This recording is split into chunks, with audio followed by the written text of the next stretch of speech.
हे भगवान, तूने क्यों किया मेरे साथ ऐसा?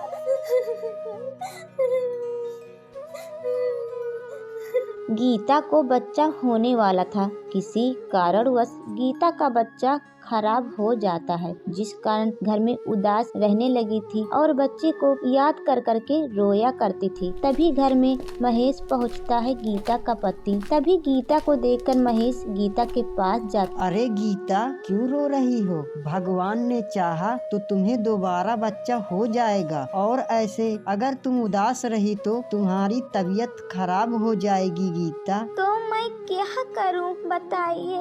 एक बच्चे की खुशी थी, वह भी भगवान ने मुझसे छीन ली। अरे नहीं नहीं गीता, ऐसा नहीं करते। भगवान के घर देर है, अंधेर नहीं। देखना, तुम्हारी गोद भगवान फिर से भर देंगे। महेश एक किसान था। उसका अपना खेत था, जिसमें वह कड़ी मेहनत करके फसल उगाकर बाजार में बेचकर उसी से घर चलाया करता था। गांव में एक बड़ा सा शिव मंदिर था, जहां गीता हर रोज जाया करती थी और कुछ घंटा समय यहीं व्यतीत करती थी।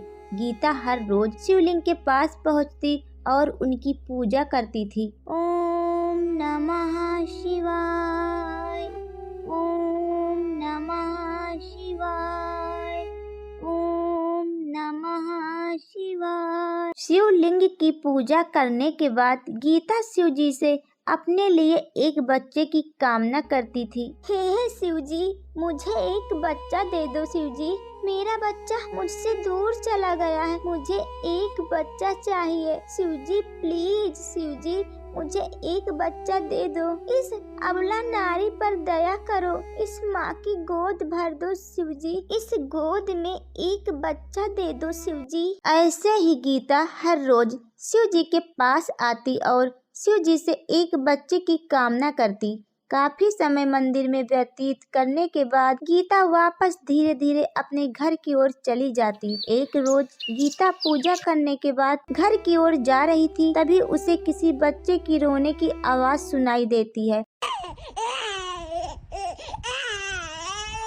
अरे, लग रहा है कोई बच्चा रो रहा, लेकिन कहाँ? यहाँ तो कोई नजर नहीं आ रहा। तो फिर बच्चे की आवाज कहाँ से सुनाई दे रही है? लगता है मेरे कान बज रहे होंगे। दिन भर बच्चे के बारे में सोचती हूँ, इसीलिए लगता है मेरे कान में भी अब बच्चे की आवाज सुनाई दे रही है। गीता बच्चे की आवाज इग्नोर करके घर की ओर जाने वाली होती है। फिर से उसे बच्चे की रोने की आवाज सुनाई देने लगती है।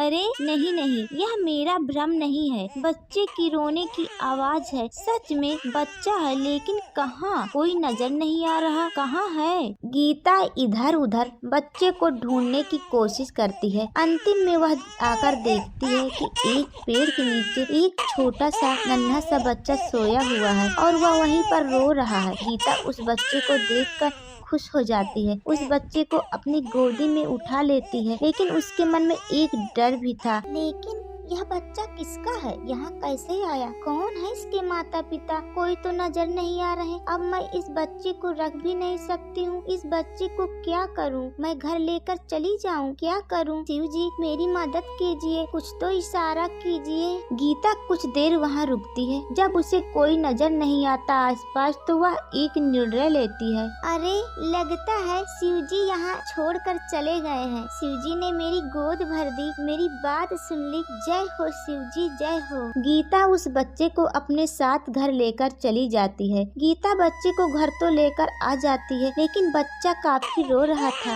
यह बच्चा तो काफी रो रहा है, मैं क्या करूं? मैं इसे क्या करूं? शायद इसे भूख लगी होगी, इसे दूध पिलाना होगा। फिर गीता उस बच्चे को दूध पिलाने लगती है। तभी उसका पति महेश घर पहुंचता है। घर पहुंचता है तो देखता है गीता किसी बच्चे को दूध पिला रही है। जैसे यह देखकर जल्दी गीता के पास पहुंचता है। अरे गीता, यह क्या कर रही हो तुम? किसका बच्चा चोरी करके ले आ गई तुम? पागल हो गई क्या? किसका बच्चा है ये? उसके माँ बाप पर क्या बीत रही होगी? जाओ उसे लौटा दो। गीता, ऐसा मत करो। अरे सुनिए तो पहले, मैं किसी का बच्चा चोरी करके नहीं आई हूँ। तो फिर यह बच्चा कहाँ से मिला तुम्हें गीता? फिर गीता महेश को सारी बात बताती है कि उसे बच्चा किस प्रकार से मिला। गीता, यह बात तो है, शिव जी ने तुम्हारी बात सुन ली।